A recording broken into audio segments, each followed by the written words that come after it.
Okay.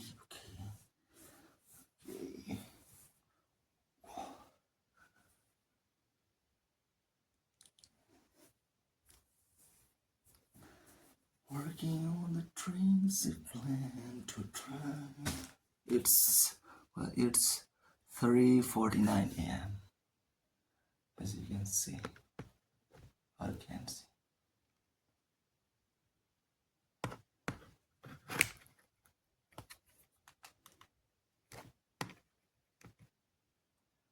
3:49 a.m. Okay. Let's get into our reading. Let's get into seduction. Okay. The natural. The natural.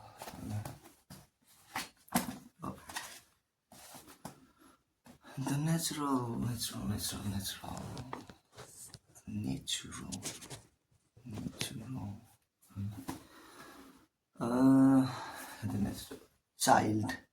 Childhood is the golden paradise we are always consciously or unconsciously trying to recreate.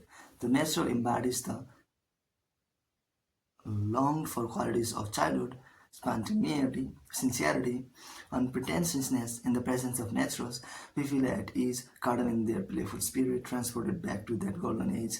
Naturals also make a virtue out of weaknesses, eliciting our sympathy for their trials, making us want to protect them and help them. As with a child, much of this is natural, but some of it is exaggerated. A conscious seductive maneuver adapt the adapt the pose of the natural to neutralize people's natural defensiveness and infect them with helpless delight. Helpless delight.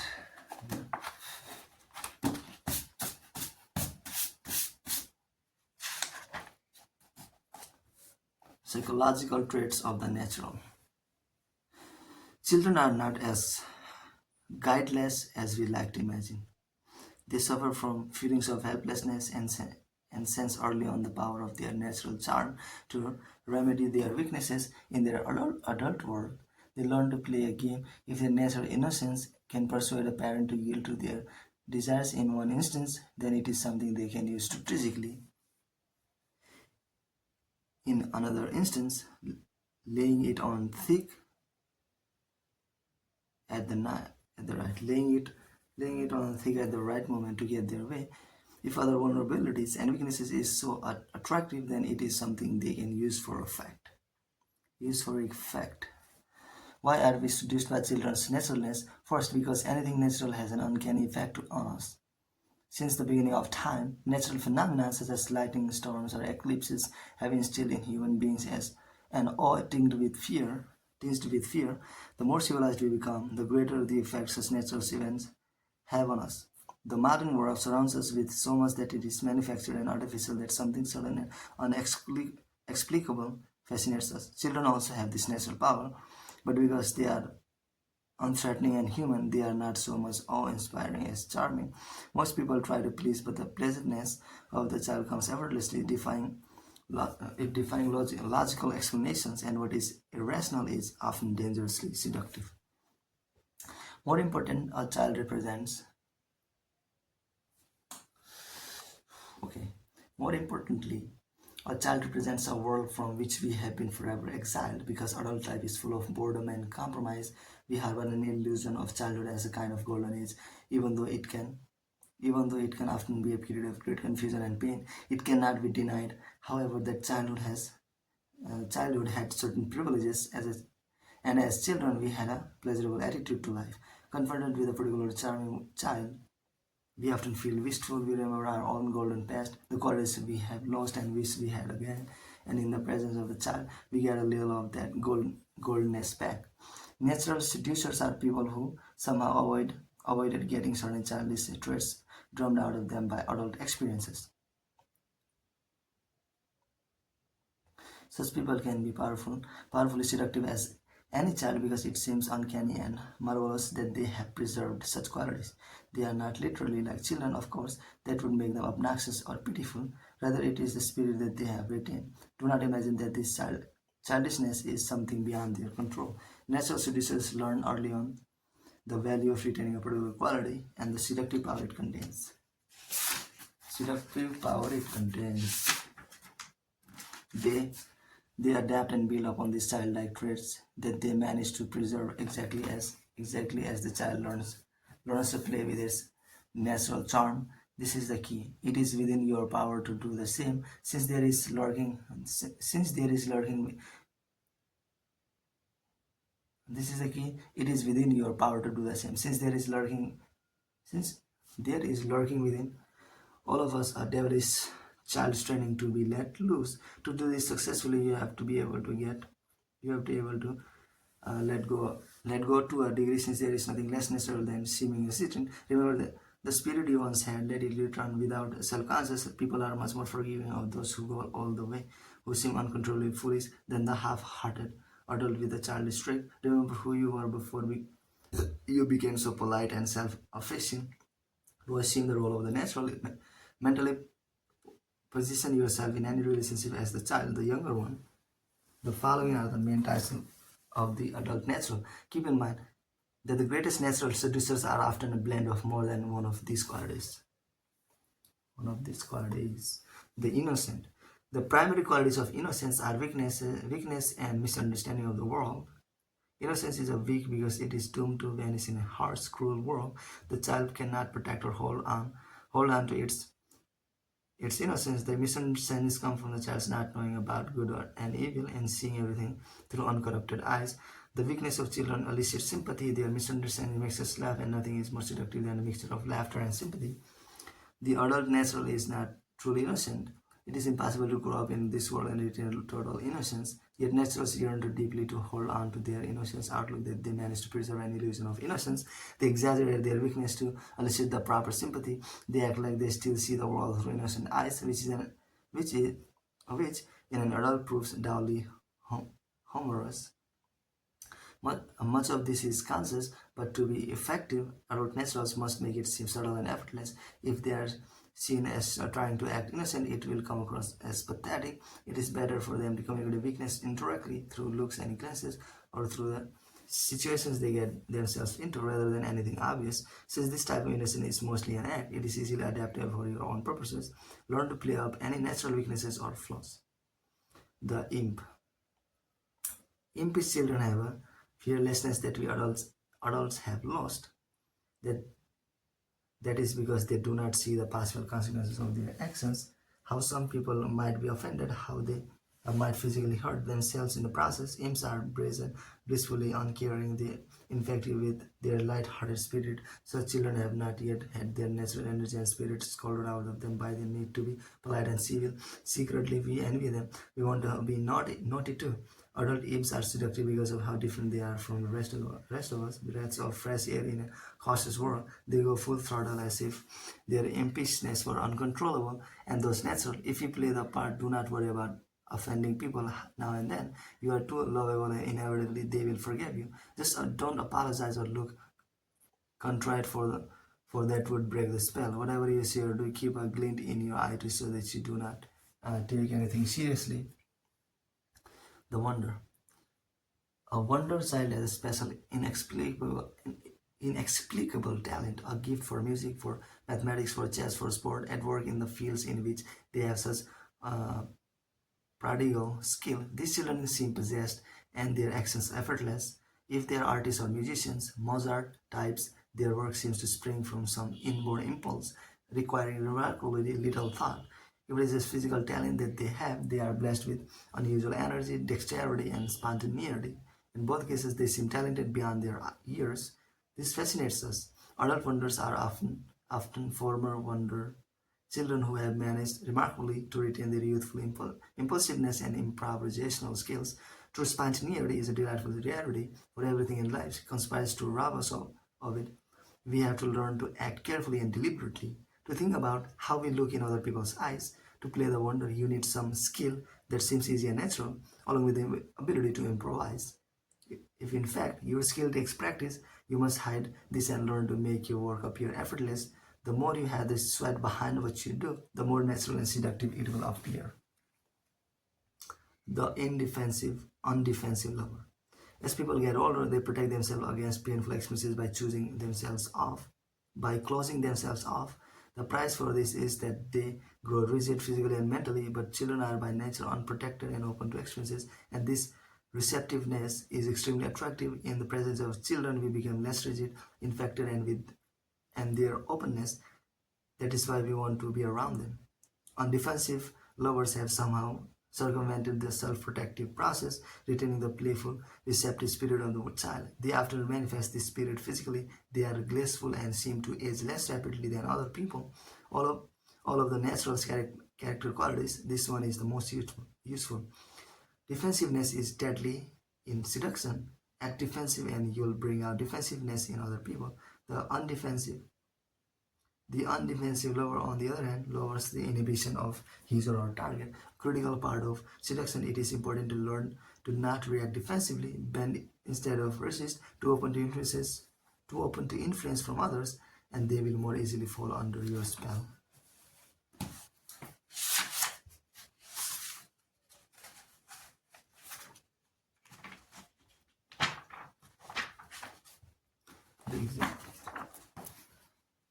The examples of natural seducers. Examples of natural seducers. 1. As a child growing up in England, Charlie Chaplin spent years in dire poverty, particularly after his mother was committed to an asylum. In his early teens, forced to work to live, he landed a job in vaudeville, eventually gaining some success as a comedian. But Chaplin was widely ambitious, and so in 1910, when he was only 19, he immigrated to the United States, hoping to break into the film business. Making his way to Hollywood, he found occasional bit parts, but success seemed elusive. The competition was fierce, and although Chaplin had a repertoire of gags that he had learned in vaudeville, he did not particularly excel at physical humor, a critical part of silent comedy. He was not a gymnast like Buster Keaton.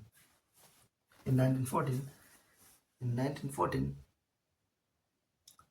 Chaplin managed to get the lead in a film short called Making a Living. His role was that of a con artist. In playing around with the costumes for the part, he put on a pair of pants several sizes too large, then added a deer-by hat, enormous boots that he wore on the wrong feet, a walking cane, and a tested-on mustache. With the clothes, a whole new character seemed to come to life. First the silly walk, then the twirling of the cane, then all sorts of gags. Max Sennett, the head of the studio, did not find Making a Living very funny and doubted whether Chaplin had a future in the movies, but a few critics felt otherwise.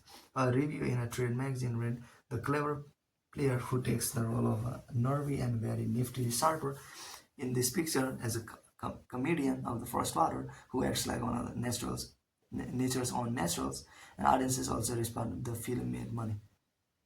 What seemed to touch a nerve in Making a Living, setting Chaplin apart from the horde of other comedians who were working in silent film, was the almost pathetic naivety of the character he played.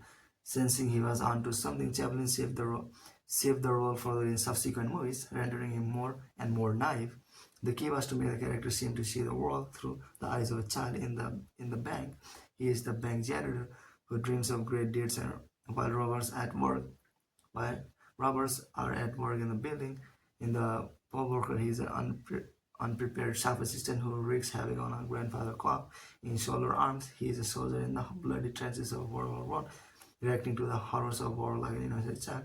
Chaplin made sure to cast actors in his films who were physically larger than he was, subliminally positioning them as adult bullies and himself as a helpless infant.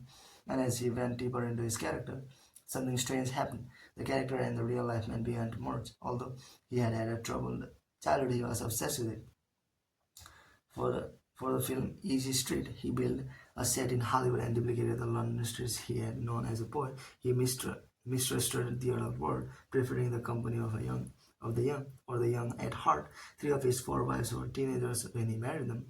More than any other comedian, Chaplin aroused a mix of laughter and sentiment. He made you empathize with him as the victim, feel sorry for him the way you would for a lost dog. You both laughed and cried, and audiences sensed that the role Chaplin played came from somewhere deep inside, that he was sincere, that he was actually playing himself. Within a few years after Making a Living, Chaplin was the most famous actor in the world. There were Chaplin dolls, Comic books, toys, popular songs, and short stories were written about him. He became a universal icon. In 1921, when he returned to London for the first time since he had left it, he was greeted by enormous crowds as if at the triumphant return of a great general. The greatest seducers, those who seduce mass audiences, nations, the world, have a way of playing on people's unconscious, making them react in a way that they can neither understand nor control. Chaplin inadvertently hit on this power when he discovered the effect he could have on audiences by playing off his weaknesses, by suggesting that he had a child's mind in an adult body. In the early 20th century, the world was radically and rapidly changing.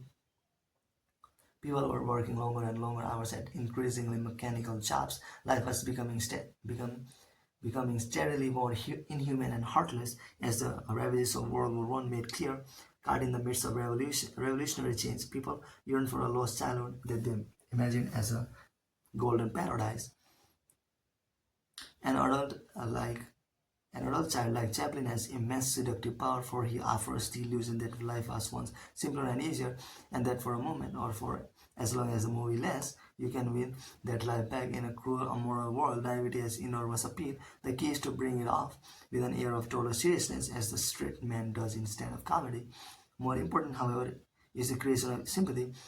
Overt strength and power is really seductive. It makes us afraid or envious. The royal road to seductive is to play off your vulnerability and helplessness. You cannot make this obvious to you can make this obvious. To seem to be begging for sympathy is to seem needy, which is entirely anti-seductive.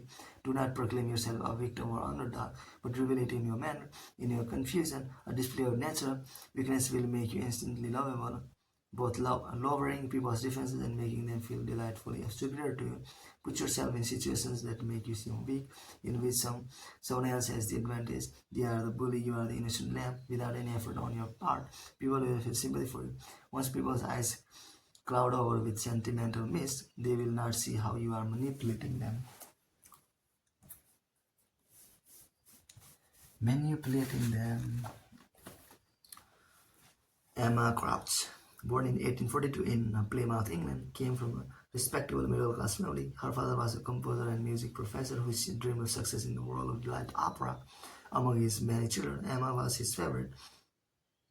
She was a delightful child, lively and flirtatious, with a red hair and a freckled face. Her father doted on her and promised her a brilliant future in the theater. Unfortunately, Mr. Crouch had a dark side. He was an adventurer, a gambler, and a rake. In 1849, he abandoned his family and left for America. The Crouches were now in dire straits. Emma was told that her father had died in an accident, and and she was sent off to a convent. The loss of her father affected her deeply, and as the years went by, she seemed lost in the past, acting as if he still doubted on her. One day in 1856, when Emma was walking home from church, a well-dressed gentleman invited her home for some cakes. She followed him to his house, where he proceeded to take advantage of her. The next morning, this man, a diamond merchant, promised to set her up in a house of her own, treat her well, and give her plenty of money. She took the money but left him, determined to do what she had always wanted, never see her family again, never depended on anyone, and led the grand life that her father had promised her. Okay. With the money the diamond merchant had given her, Emma bought nice clothes and rented a cheap flat. Adopting the flamboyant name of Cora Pearl, she began to frequent London's Argyle rooms, a fancy gin palace,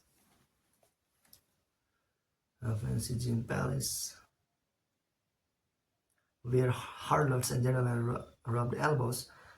The proprietor of the Argyle, Mr. Bignell, took note of this newcomer to his establishment. She was so brazen for a young girl. At 45, he was much older than she was, but he decided to be her lover and protector, lavishing her with money and attention. The following years, he took her to Paris, which was at the height of his Second Empire prosperity. Cora was enthralled by Paris and all of its sights, but what impressed her the most was the parade of rich coaches in the Bois de Boulogne. Here the festival came to take the air. The empress, the princess, and not least the grand courtesans who had the most opulent carriages of all. This was the way to lead the kind of life Cora's father had wanted for her. She promptly told Begin that when he went back to London, she would stay on alone. Frequenting all the right places, Cora soon came to the attention of wealthy French gentlemen. They would see her walking the streets in a bright pink dress to complement her flaming and red hair, pale face, and freckles. They would glimpse her rigidly widely through the boys' Bulong, cracking her whip left and right. They would see her in cafes surrounded by men, her with insults making them laugh. They also heard of her exploits, of her delight in showing her body to one and all. The elite of Paris society began to court her, particularly the older men who had grown tired of this cold and calculating courtesans who admired her girlish spirit as money began to pour in from her various conquests. The Duc de Monterey, heir to the Dutch throne, Prince Napoleon, cousin to the Emperor, Cora spent it on the most outrageous things: a multicolored carriage pulled by a team of cream-colored horses, a rose marble bathtub with her initials inlaid in gold. Gentlemen vied to be the one who would spoil her the most. An Irish lover wasted his entire fortune on her in only 8 weeks, but money could not buy Cora's loyalty. She would leave a man on the slightest whim.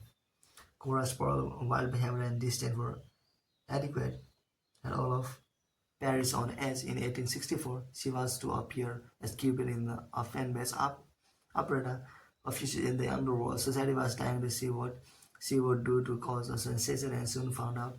She came on stage practically naked, except for expensive diamonds here and there, barely covering her. As she pranced on stage, the diamonds fell off, each one worth a fortune. She did not stop to pick them up, but let them roll off into the footlights. The gentlemen in the audience, some of whom had given her those diamonds, applauded her widely. Antics like this made Cora the toast of Paris, and she reigned as the city's supreme courtesan for over a decade until the Franco-Prussian War of 1870 put an end to the Second Empire. People often remarkably believe that what makes a person desirable and seductive is physical beauty, elegance, or overt sexuality. Yet Cora Pearl was not dramatically beautiful. Her body was boyish, and her style was garish and tasteless. Even so, the most dashing men of Europe vied for her favors, often running themselves in the process. It was Cora's spirit and attitude that enthralled them. Spoiled by her father, she imagined that spoiling her was natural, that all men should do the same. The consequence was that, like a child, she never felt she had to try to please. It was Cora's powerful air of independence that made men want to possess her, tame her. She never pretended to be anything more than a courtesan, so the brazeness that in a lady would have been uncivil in her seemed natural and fun. And as with a spoiled child, a man's relationship with her was on her returns. The moment he tried to change that, she lost interest. This was the secret of her astounding success. Spoiled children have an undeservingly bad reputation, while those who are spoiled with material things are indeed often insufferable. Those who are spoiled with affection know themselves to be deeply seductive. This becomes a distinct advantage when they grow up. According to Feud, who was speaking from experiences, he was his mother's darling. Spoiled children have a confidence that stays with them all their lives. This quality radiates outward, drawing others to them, and in a circular process, making people spoil them still more, since their spirit and natural energy were never tamed by disciplining parent. As adults, they are adventurous and bold and often impish or brazen.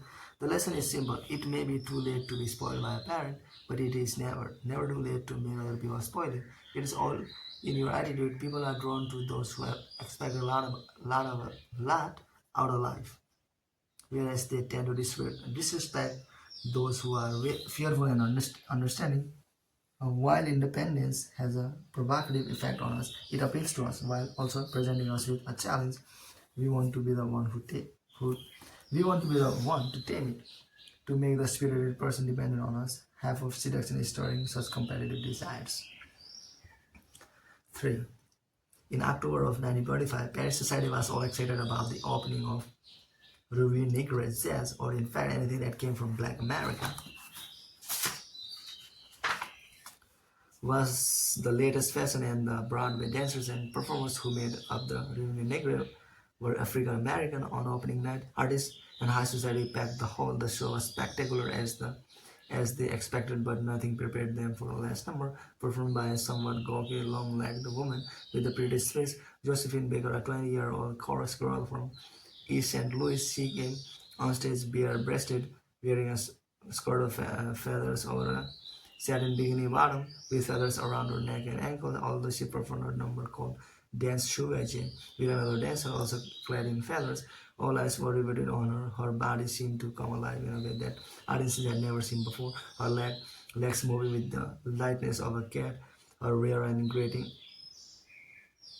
in patterns that one critic likened to a hummingbird's as the dance went on, she seemed possessed, feeding off the crowd's ecstatic reaction, and then there was a look on her face. She was having such fun. She radiated a joy that made her erotic dance oddly innocent, even slightly comic. By the following day, the word had spread. A star was born. Josephine became the heart of the Reverend Negro, and Paris was at her feet within a year. Her face was on the posters everywhere. There was Josephine Baker, perfumes, dolls, clothes, fashionable French women were slicking their hair back or lap Baker using a protective coat. Baker fixed they were even trying to darken their skin. Such sudden fame represented such a quiet change for just a few years. Earlier, Josephine had been a young girl growing up in East St. Louis, one of America's worst slums. She had gone to work at the age of 8, cleaning houses for white women who beat her. She had sometimes slept in a rat-infested basement. There had never been heat in the winter. She had taught herself to dance in her wild fashions to keep herself warm. In 1990, Josephine had run away and become a part-time vaudeville performer, landing in New York 2 years later without money or connections. She had had some success as a clowning chorus girl, providing comic relief with her crossed eyes and screwed up face, but she hadn't stood out.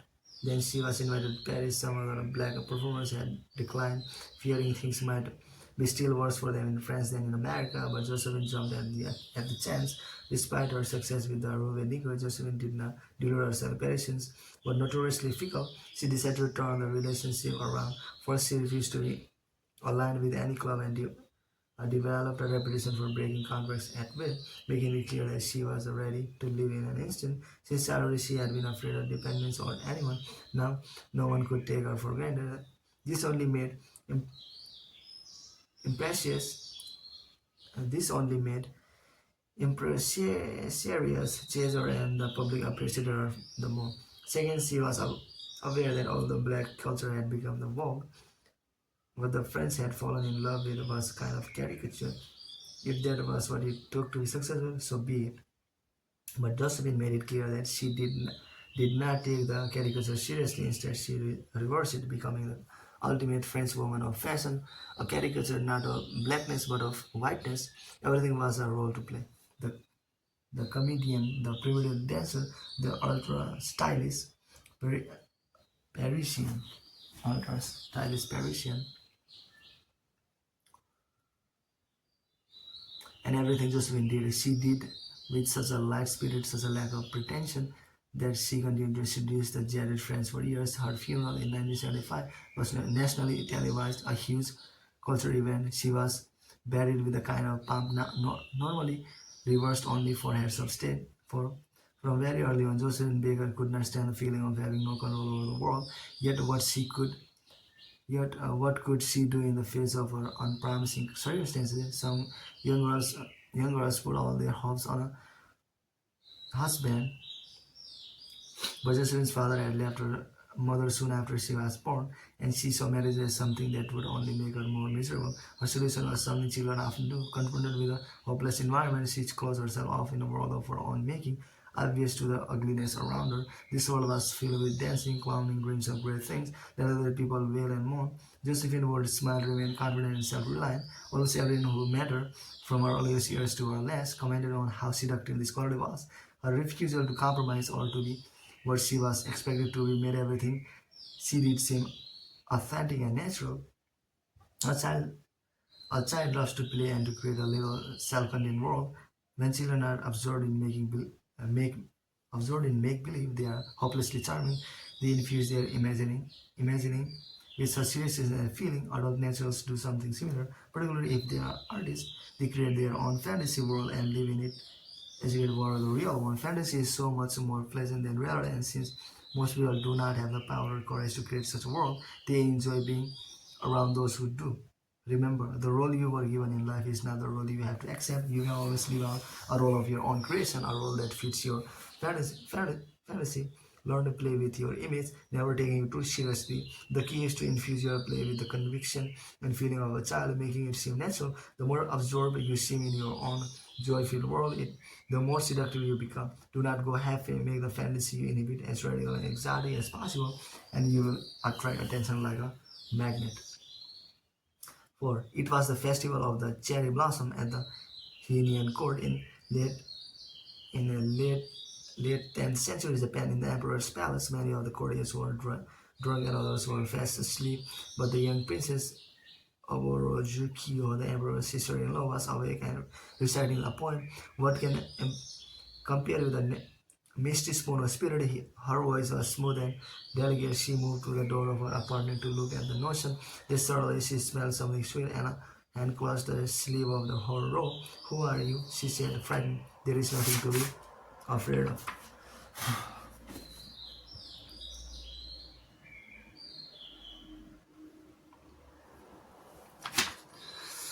Came a man's voice and continued with a poem of his own. "Late in the night we enjoy a misty moon. There is nothing misty about the bond between us." Without another word, the man pulled the princess to him and picked her up, carrying her into a gallery outside the room. Sliding the door closed behind him, she was terrified and tried to call for help. In the darkness, she heard him say, a little louder now, "It will do you no good. I am always allowed my way. Just be quiet if you will, please."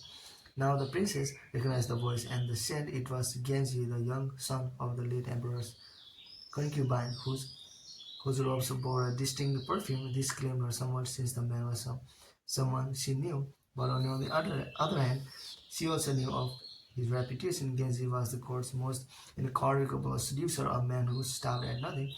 He was drunk, it was near dawn, and the watchmen would soon be on their rounds. She did not want to be discovered with him. But then she began to make out the outlines of his face, so pretty his look, so sincere, is so pretty his look, so sincere, without a trace of malice. Then came more poems recited in a charming voice. The words so insinuating the images he conjured filled her mind and distracted her from his hands. She could not resist him. As the light began to rise, Genji got to his feet. He said a few tender words. They exchanged fans, and then he quickly left. The serving women were coming through the emperor's rooms by now, and when they saw Genji scoring away the perfume of his robes, lingering after him, they smiled, knowing he was up to his usual tricks, but they never imagined he would dare approach the sister of the emperor's wife.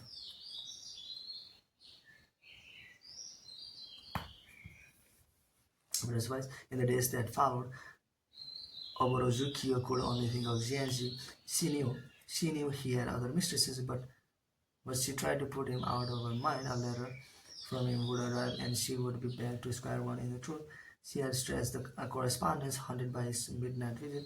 She had to see him again, despite the risk of discovery and the fact that her sister Kokiden, the emperor's wife, hated Genji. She arranged for further trials in the apartments, but one night an enemy's courtier found them together. What reached Kokiden, who naturally was furious. She demanded that Genji be banished from court, and the emperor had no choice but to agree. Genji went far away, and the things settled down. Then the emperor died, and his son took over. A kind of emptiness had come to the court. The dozen of women whom Genji had seduced could not endure his absence, and flooded him with letters. Even women who had never known him intimately would weep over any relic he had left behind. A robe, for instance, in which his scent still lingered, and the young emperor missed his cooler presence, and the princesses missed the music he had played on the koto, and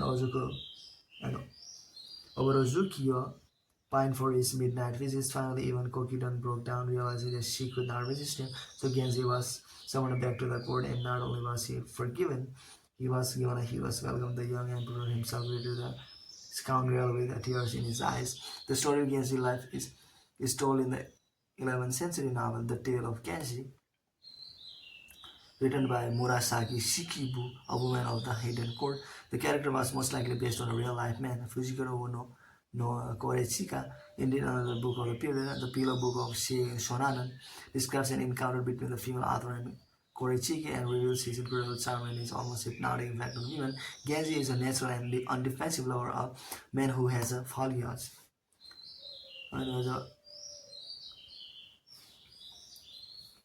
Genji is a natural and undefensive lover, a man who has a lifelong obsession with women but whose appreciation of and affection for them makes him irresistible, as he says to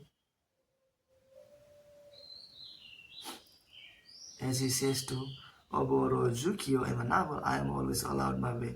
This self-belief is half of Genji's charm. Resistance does not make him defensive.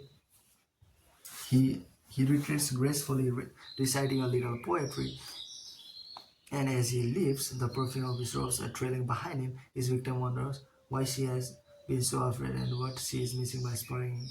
And she finds a way to let him know that the next time things will be different. Genji takes nothing seriously or personally, and at the age of 40, an age at which most men of 11th century were already looking old and more, he still seems like a boy. His seductive powers never leave him. Human beings are immensely suggestible.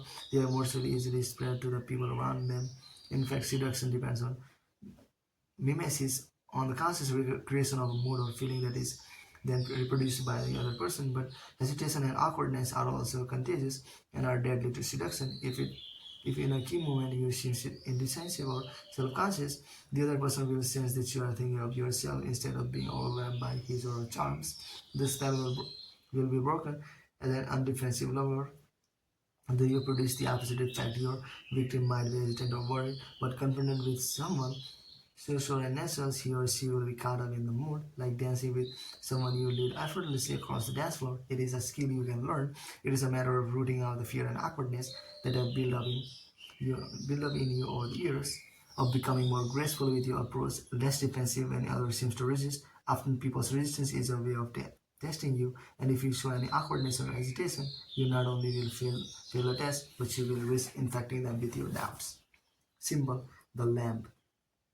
So soft and endearing, at 2 days old, the lamb can gambol gracefully. Within a week, it is playing follow the leader. Its weakness is the part of its charm. The lamb is a pure innocence, so innocent we want to possess it, even devour it. Even devour it. Dangers. A childish quality can be charming, but it can also be irritating. The innocent have no experience of the world, and their weaknesses can prove cloying. In Milan Kundra's novel, The Book of Laughter and Forgetting, the hero dreams that he is trapped on an island with a group of children. Soon their wonderful qualities become intensely annoying to him. After a few days of exposure to them, he cannot relate to them at all. The dreams turns into a nightmare, and he longs to be back among adults with a real thing to do and talk about, because total childishness can quickly break the most seductive natures are those who, like Josephine Baker, combine adult experiences and wisdom with a childlike manner. It is a mixture of qualities that is most alluring. Society cannot tolerate too many natures. Given a crowd of Cora Pearls or Charles Chaplins, their charm would quickly wear off. In any case, it is usually only artists or people with abundant leisure time who can afford to go all the way. The best way to use the natural type is in specific situation when a toss of innocence or impishness will help lower your target's defenses. A con man plays dumb to make the other person trust him and feel superior. This kind of feigned naturalness has countless appreciation in daily life, where nothing is more dangerous than looking smarter than the next person. The natural pose is the perfect way to disguise your cleverness, but if you are uncontrollably childish and cannot turn it off, you run the risk of seeming pathetic, earning not sympathy but pity and disgust. Similarly, the seductive traits of the natural work best in one who is still young enough for them to seem natural. They are much harder for an older person to pull off. Cora Pearl did not seem too charming when she was still wearing her pink flouncy dress in her 50s. The Duke of Buckingham, who seduced everyone in the England court in the 1620s, including the homosexual King James I himself, was wondrously childish in looks and manner, but this became obnoxious and off-putting as he grew older, and he eventually made enough enemies that he ended up being murdered as he is. then your natural qualities should suggest more the child's open spirit, less an innocent that will no longer convince anyone.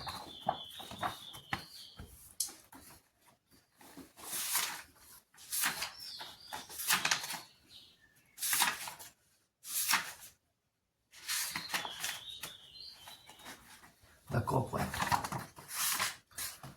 The coquette. The ability to delay satisfaction is the ultimate art of seduction.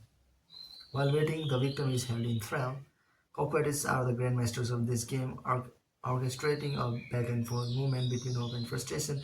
They bait with the promise of reward, the hope of physical pleasure, happiness, fame, occasion, power, all of which, however, proves elusive. Yet this only makes their target pursue them more. Coquettes seem totally self-sufficient. They do not need you, they seem to say, and the narcissism proves they always attractive. You want to conquer them, but they hold the crowns. The strategy of the coquette is never to offer total satisfaction. Imitate the alternative heat and coolness of the coquette, and you will keep the seduced at your heels. The hot and cold coquette, coquette, hot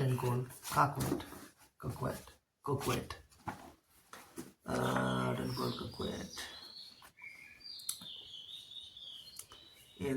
In the autumn of 1795, Paris was caught up in a strange giddiness. The reign of terror that had followed the French Revolution had ended. The sound of the guillotine was gone. The city breathed a collective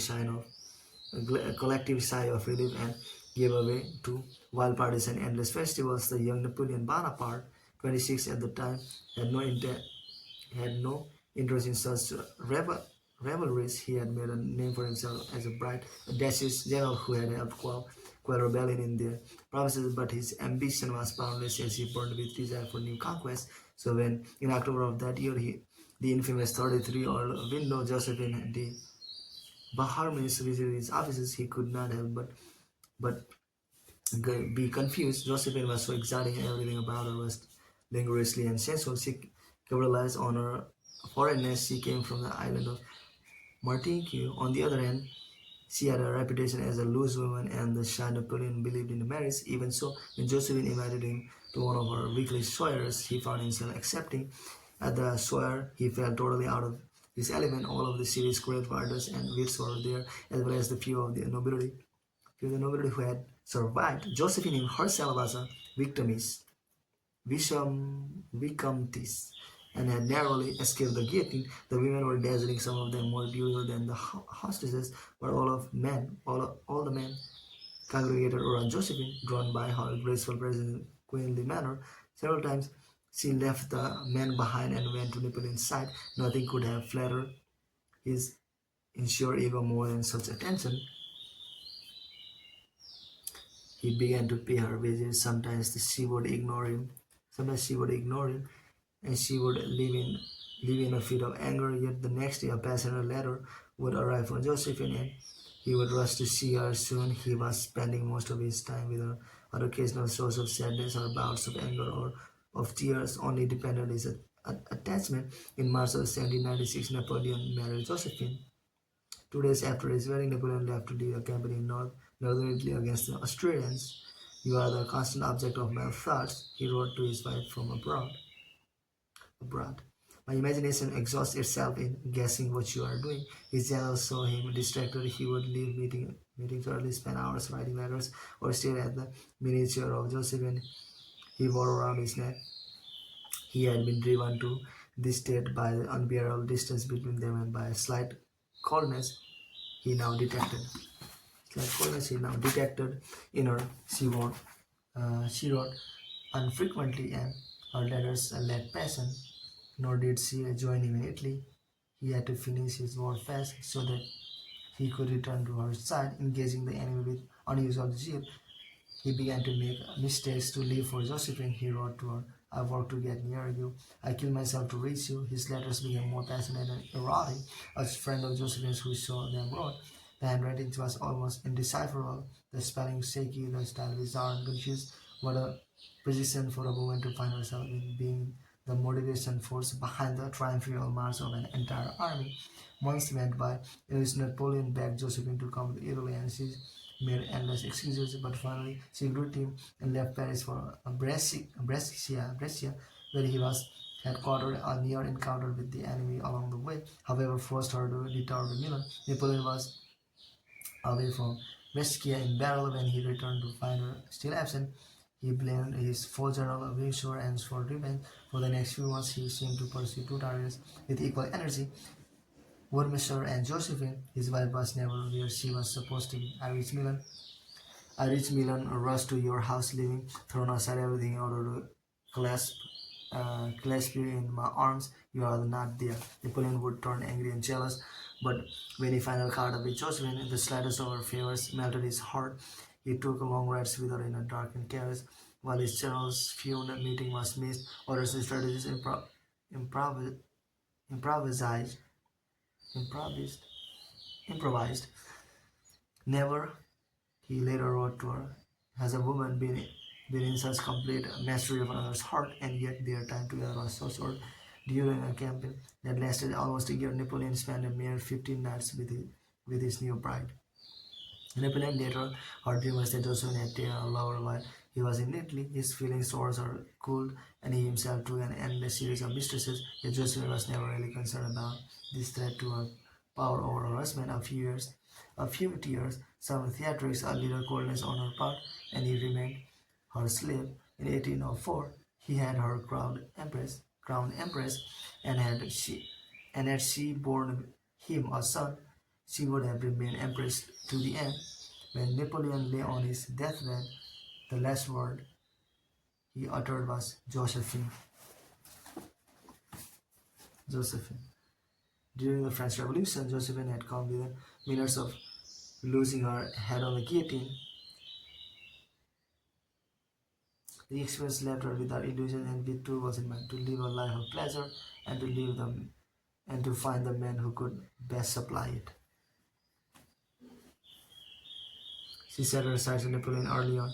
He was young, he had a brilliant future beneath his calm exterior. Josephine sensed he was highly emotional and aggressive, but this did not intimidate her. It only revealed his insecurity and weakness. He would be easy to enslave, for Josephine adapted to his moods, charmed him with the feminine grace, warmed him with her looks and manner. He wanted to possess her, and once she had aroused this desire, her power lay in positioning its satisfaction, withdrawing from him, frustrating him. In fact, the torture of the chase gave Napoleon a masochistic pleasure. He yearned to subdue her independent spirit as if she were an enemy in battle. People are inherently perverse.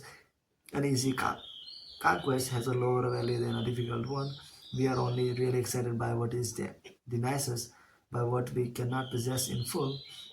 Your great power in seduction is your ability to turn away, to make others come after you, delaying their satisfaction. Most people miscalculate and surrender too soon, worry that the other person will lose interest or that giving the other what he or she wants will grant the giver a kind of power. The truth is the opposite. Once you satisfy someone, you no longer have the initiative, and you open yourself to the possibility that he or she will lose interest at the slightest whim. Remember, whenever is critical in love, make your targets afraid that you may be withdrawing, that you may not really be interested, and you arouse their inner insecurity, their fears that you and their fear that as you have gotten to know them, they have become less exciting to you. These insecurities are devastating. Then, once you have made them uncertain of you and of themselves, reignite their hope, making them feel desired again, hot and cold, hot and cold.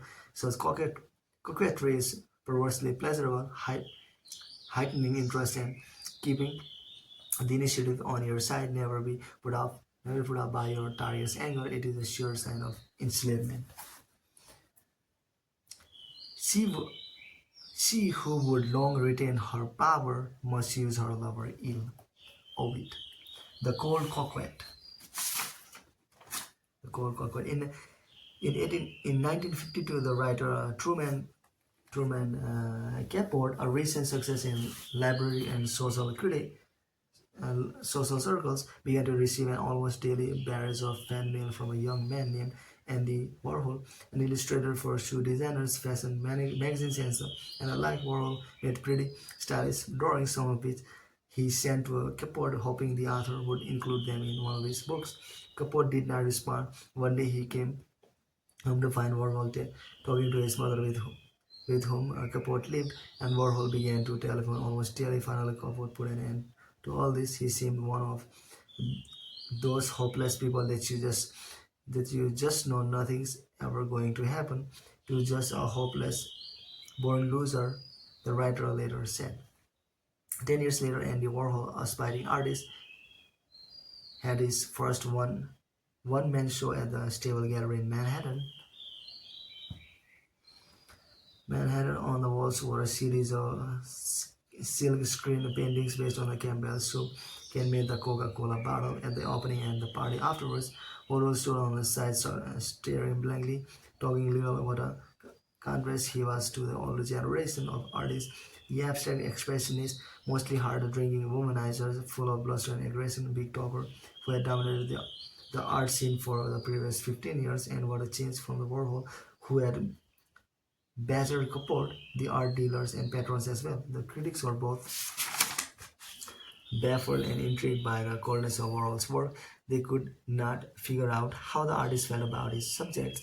What was his position? What was he trying to say? When they asked, he would simply reply, "I just do it because I like it," or "I love soup." The critics went wild with their interpretations. An artist like Warhol is necessarily parasitic upon the myths of its time. One wrote another. The decision not to decide is a the decision not to decide is a paradox that is equal to an idea which expresses nothing but then gives it dimension. The show was a huge success, establishing Warhol as a leading figure in a new movement pop art. In 1963, Warhol rented a large Manhattan large space that he called the Factory, and that soon became the hub of a large entourage. Hangers on actors, aspiring artists here, particularly at night. Warhol would simply wander about or stand in a corner. People would gather around him, fight for his attention, throw questions at him, and he would answer in his committal way. But no one could get close to him physically or mentally. He would not allow it. At the same time, if he walked by you without giving you his usual "oh hi," you were devastated he hadn't noticed you. Perhaps you were on the way out. Increasingly interested in filmmaking, Warhol cast his friends in his movies. In effect, he was offering them a kind of instant celebrity. Their 15 minutes of fame. The phrase is Warhol's. Soon people were competing for roles. He groomed women in particular for stardom. Eddie Chadwick, Viva Nico, just being around him offered a kind of celebrity by association. The Factory became the place to be seen, and stars like Judy Garland and Tennessee Williams would go to parties there, rubbing elbows with Chadwick, Viva, and the bohemian lover echelons whom Warhol had befriended. People began sending limos to bring him to parties of their own. His presence alone was enough to turn a social event into a scene, even though he would pass through in near silence, keeping to himself and leaving early. In 1967, Warhol was asked to lecture at various colleges. He hated to talk particularly about his own art. The less something has to say, he felt, the more perfect it is. But the money was good, and Warhol always found it hard to say no. His solution was simple. He asked an actor, Alan Midget, to impersonate him. Midget was dark-haired, tan, Sharonese Indian. He did not resemble Warhol in the least, but Warhol and friends covered his face in powder, sprayed his brown hair silver, gave him dark glasses, and dressed him in Warhol's clothes. Since Midget knew nothing about art, his answers to students' questions tend to be as sort of enigmatic as Warhol's own. The, the impersonations worked. Warhol may have been an icon, but no one really knew him. And since he often wore dark glasses, even his face was unfamiliar in detail. The lecture, the lecture audiences were far enough away to be teased by the thought of his presence, and no one got close enough to catch the deception. He remained elusive early on in life. Andy Warhol was plagued by conflicting emotions. He desperately wanted fame, but he was naturally passive and shy. "I've always had a conflict," he later said, "because I'm shy and yet I like to take on a lot of personal space." Mom always said, "Don't be prissy, but let everyone know you're around." At first, Warhol tried to make himself more aggressive, still straining to please and court. It didn't work. After 10 futile years, he stopped trying and gave in to his own passivity, only to discover the power that withdrawal commands. Warhol began this process in his artwork, which changed dramatically in the early 1960s. His new paintings of soup cans, grain stems, and other widely known images did not also deal with meaning. In fact, their meaning was totally elusive, which only heightened their fascination. They drew you in by their immediacy, their visual power, their coldness. Having transformed this art, Warhol also transformed himself like his paintings. He became pure service. He trained himself to hold himself back, to stop talking. The world is full of people who try, people who impose themselves aggressively. They may get temporary victories, but the longer they are around, the more people want to confound them. They leave no space around themselves, and without space, there can be no seductions. Cold coquettes create space by remaining elusive and making others pursue them. Their coolness suggests a comfortable confidence that is exciting to be around. Even though it may not actually exist, their silence makes you want to talk. Their self containment, their appearance of having no need for other people, only makes us want to do things for them. Hungry for the slightest sense of recognition and favor, cold coquette, cold coquettes may be maddening to deal with, never committing but never saying no, never allowing closeness, but more often than not, we find ourselves coming back to them, addicted to the coldness they present. Remember, seduction is a process of drawing people in, making them want to pursue and possess you. Seem distant, and people will go mad to win your favor. Humans, like nature, hate a vacuum, and emotional distance and silence make them strain to fill up the empty space with words and hit of their own. Like water, stand back and let them fight over you. Narcissistic. Women have the greatest fascination for men. The charm of a child lies to a greater extent in its narcissism, his self-sufficiency and inaccessibility, just as does the charm of certain animals which seem not to concern themselves about us, such as cats. It is as if we envied them their power of retaining a blissful state of mind and inaccessible libido position which we ourselves have since abandoned. Sigmund Freud. Keys to the character. According to the popular concept, coquettish are consummate teasers, experts at arousing desire through a provocative appearance or an alluring attitude, but the real but the real essence of coquettish is in fact their ability to trap people emotionally and to keep their victims in their clutches long after that first titillation of desire. This is a skill that puts them in the ranks of the most effective seducers. Their success may seem somewhat odd since they are essentially cold and distant creatures. Should you ever get to know one well, you will sense his or her inner core of detachment and self-love. It may seem logical that once you become aware of this quality, you will see through the coquettish manipulation and lose interest. But more often we see the opposite. After years of Josephine's coquettish games, Napoleon was well aware of how manipulative she was. Yet this conqueror of kingdoms, this skeptic and cynic, could not leave her. To understand the peculiar power of the coquettes, you must first understand the critical property of love and desire. The more obviously you pursue a person, the more likely you are to chase them away. Too, too much attention can be interesting for a while, but it soon grows cloying and finally becomes claustrophobic and frightening. It signals weakness and neediness, an unseductive combination. How often we make these mistakes, thinking our persisting presence will reassure, but cockroaches have an inherent understanding of this particular dynamic. Masters of selective withdrawals, they hint at coldness, absenting themselves at times to keep their victim off balance. Surprise, intrigue, their withdrawals make them mysterious and we build them up in our imaginations. Familiarity, on the other hand, undermines what we have built. A bout of distance engages the emotions further. Instead of making us angry, it makes us insecure. They don't really like us. Perhaps they don't really like us. Perhaps we have lost their interest. Once our vanity is at stake, we succumb to their coquette just to prove we are still desirable. Remember, the essence of coquette lies not in the tease and temptation, but in the subsequent step back, the emotional withdrawal. This is the key to enslaving desire. To adapt the power of the coquette, you must understand the one another quality. Narcissism. Sigmund Freud characterized the narcissistic woman, most often obsessed with her appearance, as the type with the greatest effect on men. As children, he explains, we pass through a narcissistic phase that is immensely pleasurable, happily self-contained, happily self-contained and self-involved. We have little psychic need of other people. Then slowly we are socialized and taught to pay attention to others, but we secretly yearn for those blissful early days. The narcissistic woman regards a man of that period and makes him envious. Perhaps connect with her will restore that feeling of self involvement. A man is also challenged by the female coquette's independence. He wants to be the one. He wants to be the one to make her independent, to burst her bubble. It is far more likely, though, that he will end up becoming her slave, giving her incessant attention to gain her love and failing. For the necessity woman is not emotionally needy, she is self-sufficient, and this is surprisingly seductive. Self-esteem is critical in seduction. Your attitude towards yourself is read by other people in subtle unconscious ways. Low self-esteem repels confidence, and self-sufficiency attract. The less you seem to need other people, the more likely others will be drawn to you. Understand the importance of this in all relationships, and you will find your neediness easier to suppress. But do not confuse self-absorption with seductive narcissism. Talking endlessly about yourself is eminently anti-seductive, revealing not self-sufficiency but insecurity.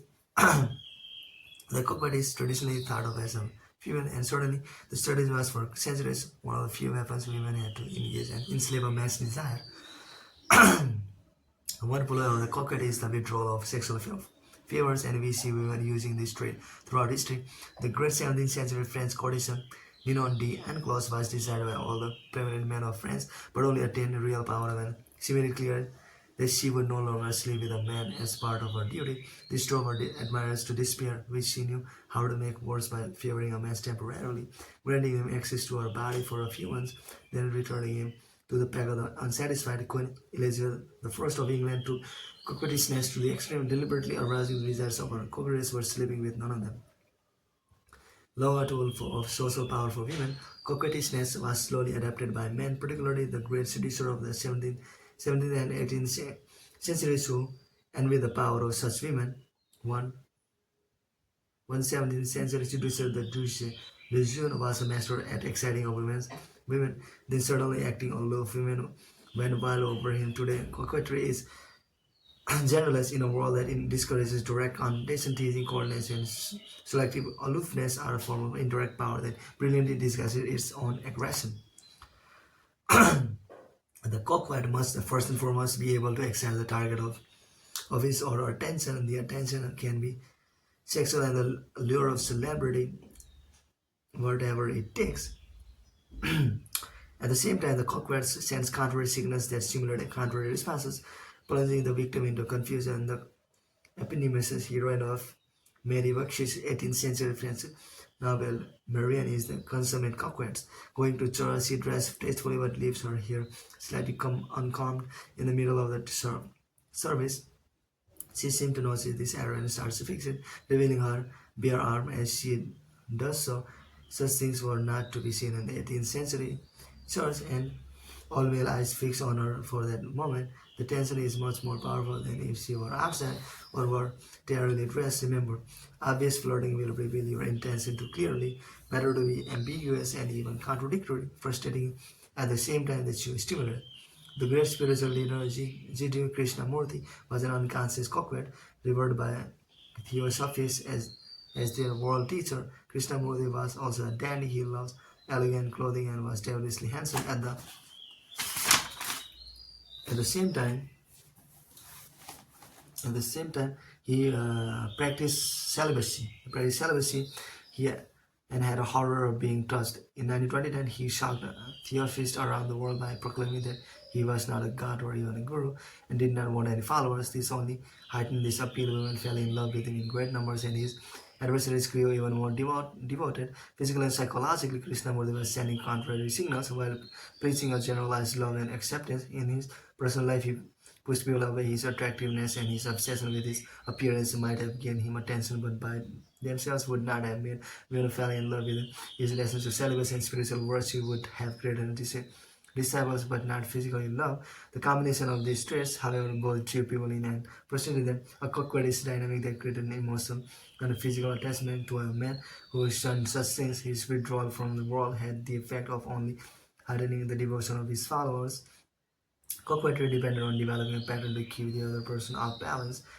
The strategy is extremely effective. Experiencing a pleasure once we are to repeat it, so the coquette gives us pleasure, then withdraws it. The alternation of heat and cold is the most common pattern, and has several variations. The 18th century Chinese coquette Xiang Fu Yang Fi to totally enslave the Emperor Ming Huang through a pattern of kindness and bitterness.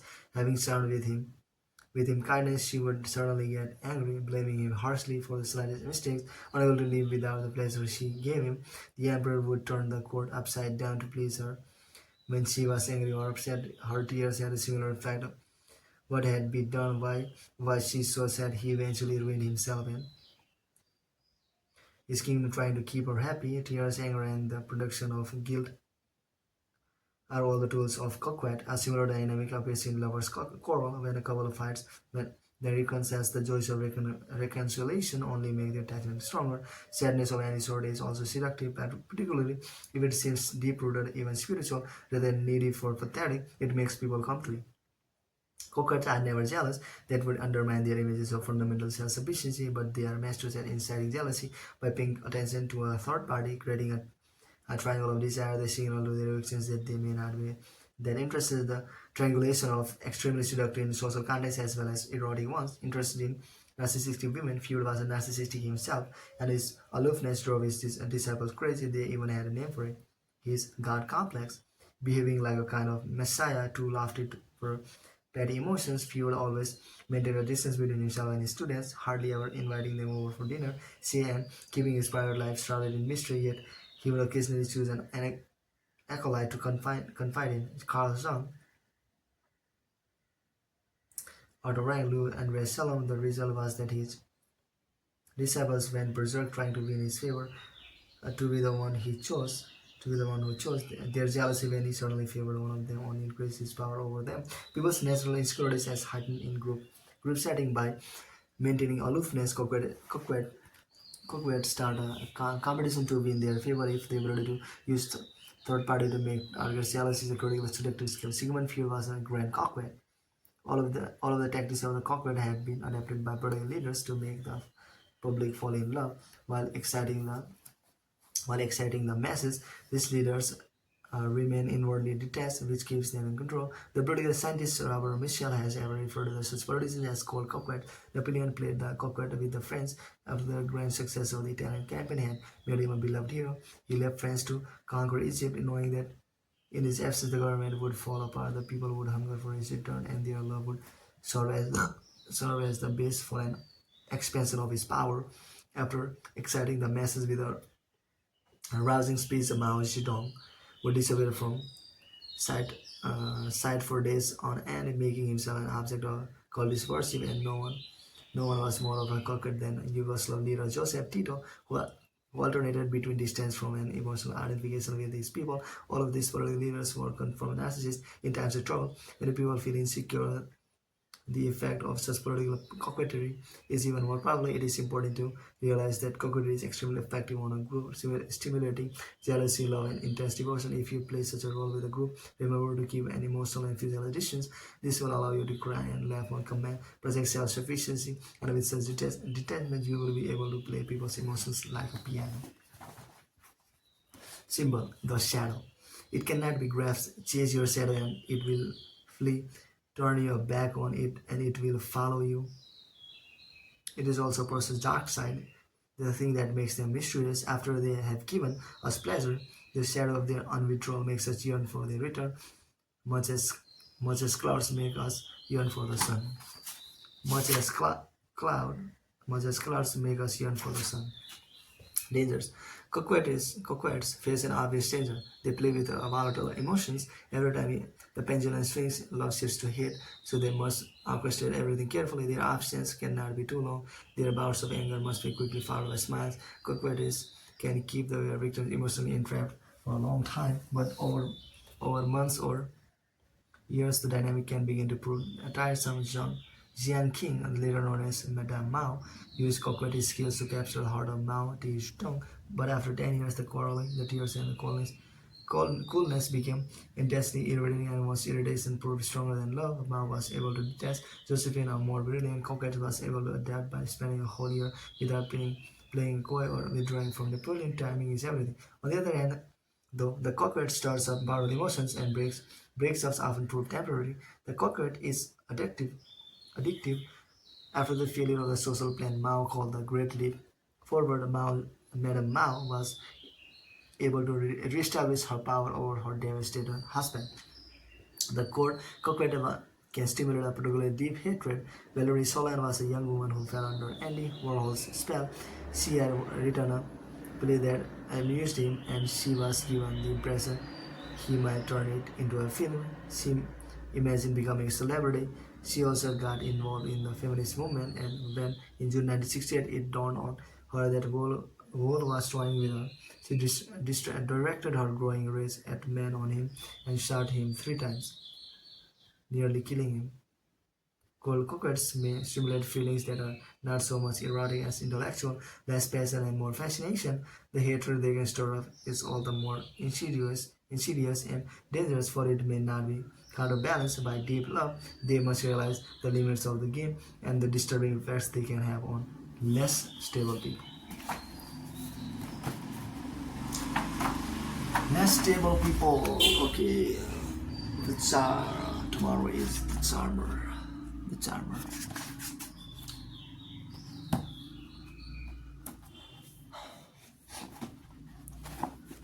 Seduction.